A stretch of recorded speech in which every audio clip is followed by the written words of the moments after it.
saya Martina Harifati. Nama saya Teresa Olivia Silitonga. Nama saya Cantika Rianti Jarwati. Nama saya Reza Setiarja.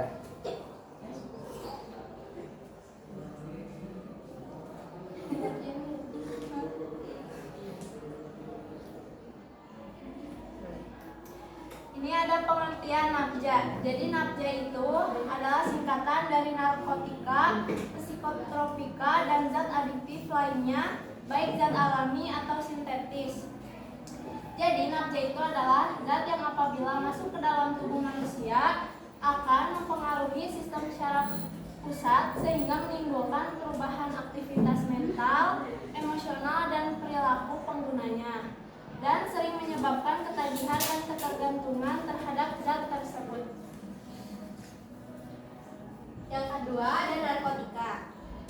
Jadi narkotika itu sendiri adalah zat atau obat yang berasal dari tanaman, baik atau bukan tanaman baik sintetis ataupun semi-sintetis, yang dapat menyebabkan penurunan atau perubahan kesadaran, hilangnya rasa nyeri, dan dapat menimbulkan ketergantungan.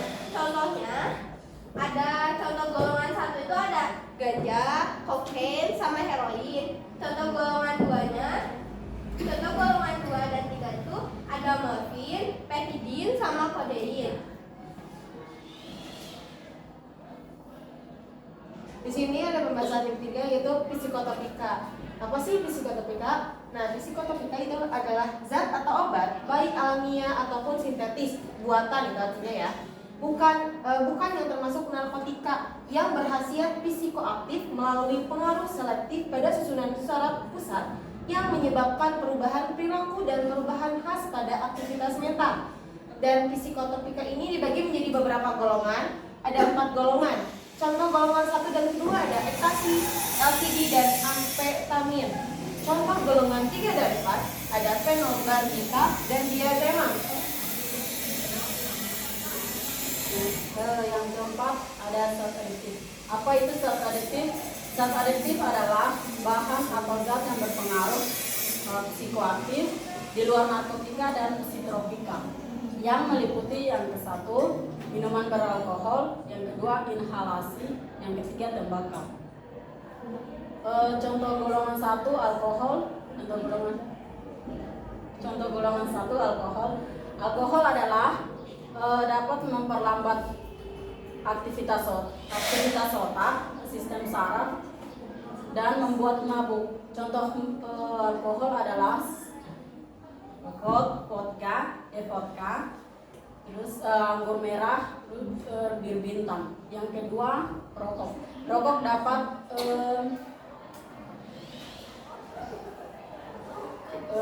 merusak organ tubuh. Asap rokok dihirup oleh paru-paru. Yang ketiga aseton. Aseton adalah contoh aseton obat pembersih kutex.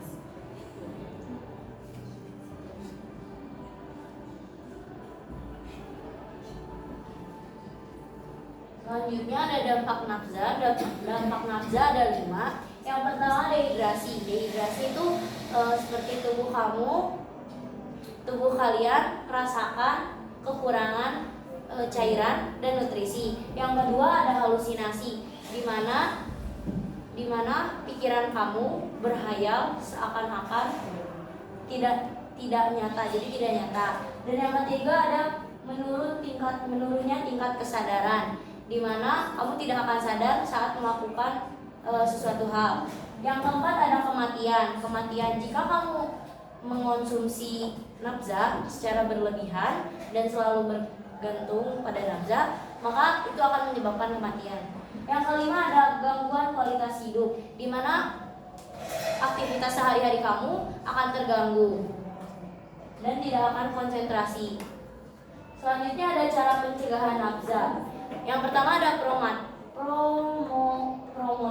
promotif yaitu pemeliharaan dan peningkatan kesehatan.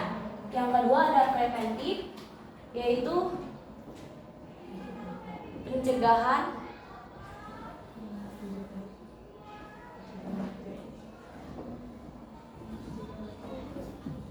Dan yang ketiga ada kuratif. Kuratif yaitu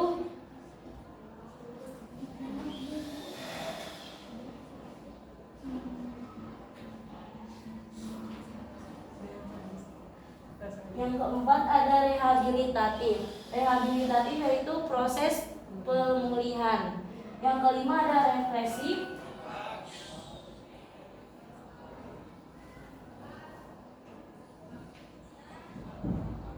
Oke, bisa saya tambahin lagi ya. Pengertian dari kuratif itu penjagaan diri dari nafja. Jadi biar kita jaga-jaga agar enggak menggunakan nafja tersebut.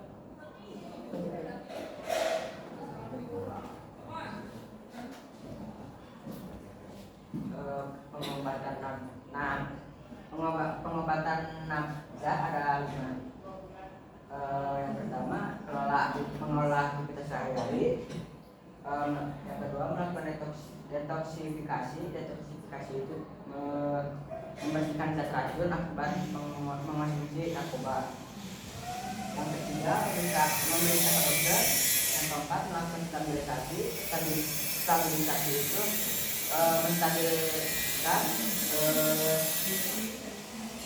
menstabilkan mental, menstabilkan mental pengguna narkoba. Yang kelima terapi aktif.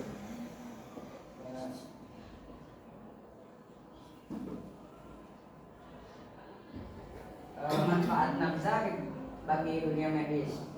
Heroin bermanfaat untuk penderita kanker paru-paru. LSD bermanfaat bagi pasien kanker. Ekstasi bermanfaat manfaat ekstasi untuk perawatan PTSD. Amfetamin bermanfaat bagi penderita narkolepsi dan ADHD. Kokain bermanfaat untuk operasi. Morfin bermanfaat bagi rasineria.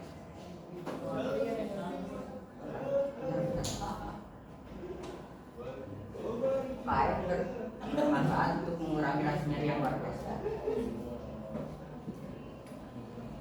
Terima kasih. Ada yang mau ditanyakan?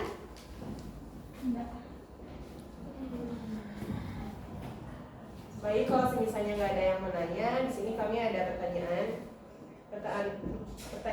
pertama.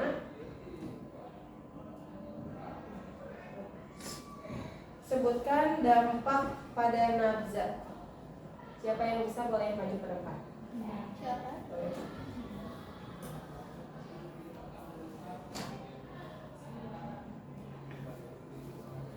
Jadi dampak pada nafza itu yang pertama dehidrasi, terus yang keadaan, terus itu halusinasi, terus itu kematian sama gangguan keluarga.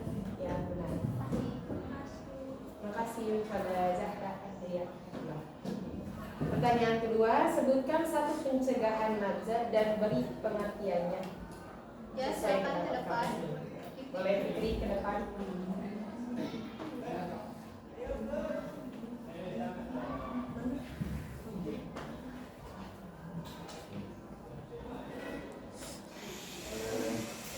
Pencegahannya salah satunya adalah dengan promotif.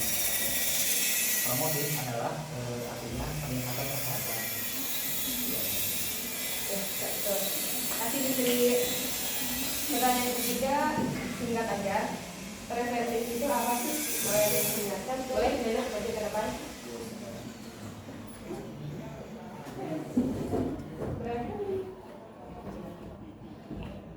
Jadi di sini preventif itu adalah pencegahan, adalah upaya untuk mencegah penggunaan nafza. Oke, terima kasih Nana.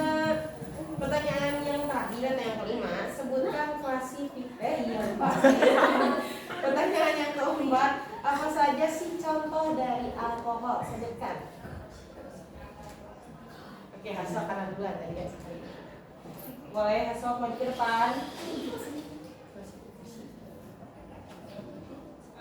Ya, Hasil sebutkan apa saja. Jadi ada bermacam-macam alkohol. Yang pertama ada vodka, ada bir, ada sake, sama soju, dan sama anggur merah. Makasih pada Aswa. Nah, sekarang menuju pertanyaan yang kelima terakhir ya tadi. Sebutkan klasifikasi tentang Menurut kalian sendiri, apa kesimpulannya yang sudah kami jelaskan tadi di depan? Ada yang berani nggak?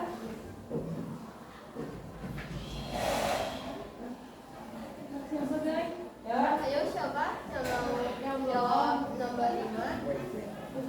Jadi kalian udah ngerti kan di HP masing-masing soal pertanyaannya, jawabannya yang udah kita presentasiin di sini, ya catat sedikit mungkin. Yo guys. Ya ada nggak? Ayo. Jangan lama. Ayo. Ayo. Pengen di sini kan mau jawab semua.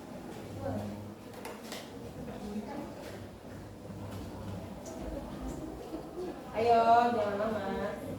Oke. Ada yang bisa nggak? Ayo.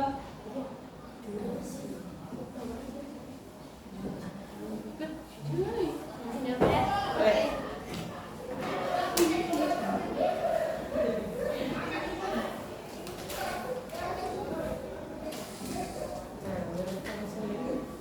Kasih makan lagi itu apa sih?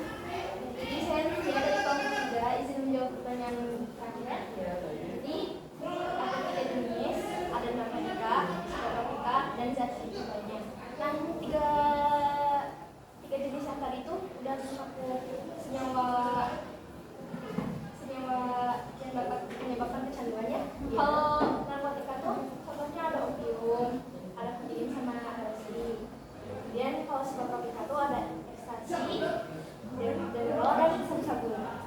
Ya, terima kasih pada Riki yang sudah menjawab pertanyaan yang tidak. Terima kasih semuanya pada yang sudah menjawab ya. Mohon maaf bila ada kesalahan kata dari kami. Wassalamualaikum warahmatullahi